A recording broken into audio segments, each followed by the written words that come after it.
So, yeah, to continue then, there is the BiS Fire Mage Legendary Sun King's Blessing.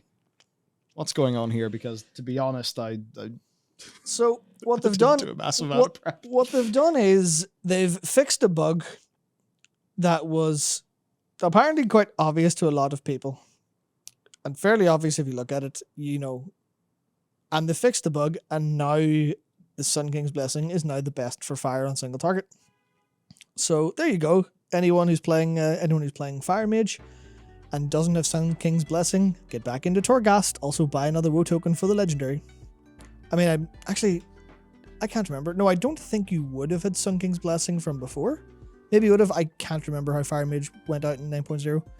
But yeah, just new Legendary. Or not new Legendary. Legendary is now the best because they fixed the bug that made it not do what it said in the tooltip. It triggered after 9 hot streaks instead of 8. Even though the tooltip said 8. They're like, whoops, try that. Oh, Fixed. whoops. It's now slightly better. So go get it again.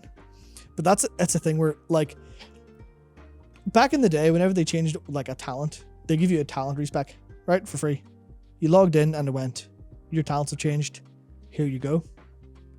They don't do that anymore. Well, I think they do that if your talents change, but it's like part of the system. But that doesn't matter anymore talent-wise. But they don't do that for legendaries. Whereas like here, we've fixed your legendary. Sorry if you just got it to rank 6 or got it to rank 6 and spent hundreds of thousands of gold to do that. Sorry, you're gonna have to change it again. Yeah? It's like, why? Oh, hey, no. Because we fucked up. Hey, Matt. Yeah. You fucking lying piece of shit. You prick. What have I done? Legendary recrafting is not a problem. Oh, that's right. I forgot. Yeah, remember? Yeah, I forgot. Remember? Yep. Right? Yeah, there you go. Yep. So I forgot. Legendary recrafting is definitely an issue. Which is why I just think they should add a scrapper, because look, if the Soul Ash and the Cinders, just to use them as the example, if the ones of those that you get always stand to your character, then now there is a downside, right? Where like if you don't want to just get one and then remake the thing all the time, but you'd hope the gold cost prevents somebody from doing that, or something like that. But you do that, and then every time somebody gets Soul Ash, you're like, okay, cool, I've got some Soul Ash, that's always going to stand to my character. They'll never be worried that like, oh, if I have to recraft this, then all of that work that I did in the past will be made moot. And then Blizzard's only way to make it not be made moot is to increase the reward quantities, which then is that thing of always nerfing your past efforts to make doing things now okay, which is obviously just training people that playing the game never makes sense. Not never makes sense, but putting effort in sort of above and beyond the minimum doesn't make sense because it'll be caught up, or numbers will be scaled to make your efforts go into oblivion. Yeah. So why? So they know they're fixing this, right? They know they're changing this. Why does every fire mage who has, or just every fire mage, just be nice because it doesn't matter? Why doesn't every fire mage just get a wee legendary refund token in their post box? Like, actual genuine question. Why? There's no satisfying answer. I think it's endemic of the problem. So sorry you bought a WoW token, but the rules have changed. And it's just that thing. Look, hey, if you have made a part of your business model selling WoW token, then we have got to have WoW token as a part of the equation whenever we talk about things like this, especially when you make your legendaries that expensive in terms of raw gold.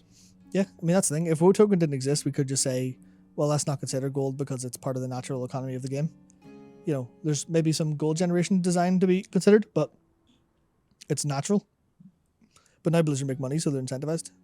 Yeah. Is anyone on the team going to make a decision towards that? Probably not, unless a higher up is breathing down their neck. But it exists, and we don't know what's going on there, so we have to bring it up. So it's just like, I can't wait for them to fix other legendaries. It's like, oh, sorry, this one wasn't working. That's a wee 10% buff. And then they just see the little revenue spec go bing. They're like, that worked. What if we fix other legendaries? What if we, arbitrarily change a load of design that costs money all the time? How's that? Does that sound good? But yeah, that's the thing that gets me. It's like, the win is so easy. The way to make this not suck is so easy. I mean, if it's not easy, then they've got bigger problems to solve. If they can't get someone to make a legendary recraft token or refund token that, breaks the legendary down, gives you its constituent parts back. If they can't do that, then they have more problems than than players being angry about this, which, you know, Fire Mage is probably kind of pissed. Fair enough. Yeah. Oh, Yeah, dear. so that's that stuff going on.